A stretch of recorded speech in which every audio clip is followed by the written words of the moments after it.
days of Ramadan. This is what exactly happened. This is the issue. And the Gaza Strip, the West Bank, the lands of 48 give support to Sheikh Jarrah and to Al Masjid Al Aqsa, and tried to warn the Israeli side to release hand from Sheikh Jarrah, to release hand from Al Aqsa, but they didn't hear any warning, and they push things forward, and then the issue escalate, and then the bombing starts, and the rockets and so on.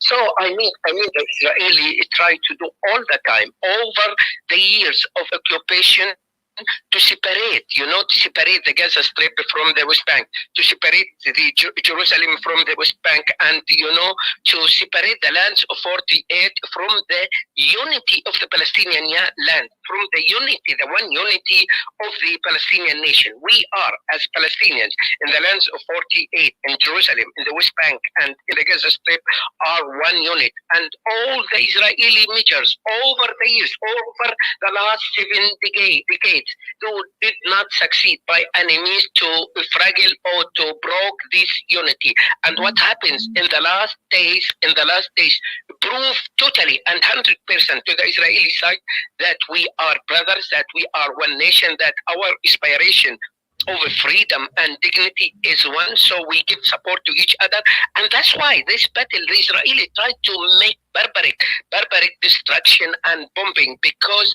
what happened, the unity in all this land, the unity of the people in all these areas, in the West Bank, in the Gaza Strip, in Jerusalem, and in the lands of 48, they did not expect that. So that's why they all the time go with the barbaric bombing everywhere, because they didn't expect that the Palestinian people will be unit, will be one hand, as what happened this time. So they destroyed the lands, they destroyed the streets. We will rebuild it, and we will stand even from under the rubble, and to build our country once again. But as I mentioned, this time should be the last time. The community, the Muslim community, need to take the responsibility. The Western community need to take this community. The Western community need to take the responsibility and make one and forever a solution for the withdrawal of the Israeli troops occupation from the Palestinian land, and give us the breeze to establish our state. Otherwise, this conflict will continue. Who knows for how long? And as I mentioned, we are very concerned about the future of our kids, about the future of our new generations. But I by any means, if we die, the new generations will fight and will keep struggle until Palestinian will be free, as the great Mandela have mentioned a few years ago.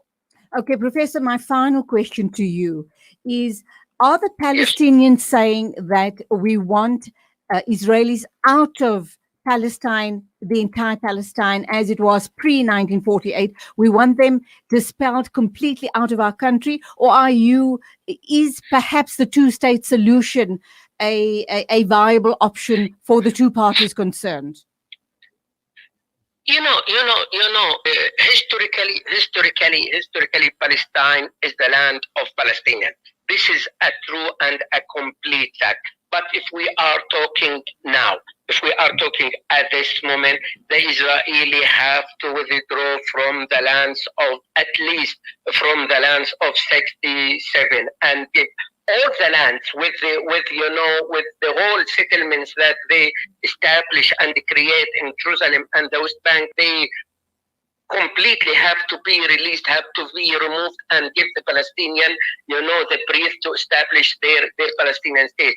And then be talking and so ever about the lands of 48 or whatever can, happen. But for now, at least the lands of 67, including Jerusalem, including the whole West Bank and the Gaza Strip, should be on the table, and we have to establish our, Palestinian state. So it's not talking about, to throw them out of the country or so. We are talking about stop the occupation, stop the bombing, stop the killing of innocent people, withdraw of our land, give us our right to establish our free state, Palestine. Inshallah, I mean, we hope and pray that that day will dawn upon us very soon, sooner rather than later.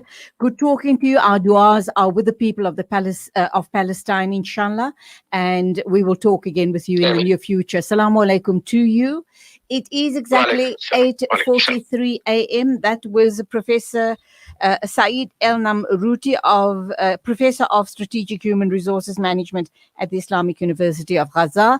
We will be joined by Nazim Adam in a minute or two. Let's just get some news from the markets.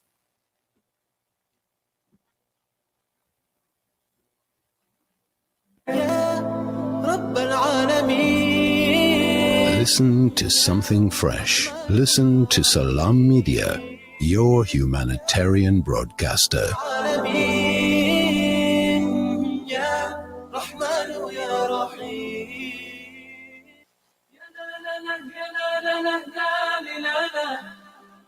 Add a sprinkling of sparkles to your magical parties and special occasions with colorful party supplies and awesome helium balloons. Celebrate Ramadan and Eid in style with our stunning range of decorations, disposable tableware, gift bags, fancy boxes, elegant serviettes, and so much more. Be sparkled by our wide range of household and takeaway packaging, glassware, bakeware, and beautiful wedding accessories just for you. Sprinkles and Sparkles Party Shop. You'll want it all. Opened Monday to Sunday. Visit us at 431 Inanda Road, Parlock, Durban, South Africa. Call 031 577 0604. Follow us on Instagram at Sprink and Spark and Facebook at Sprinkles and Sparkles.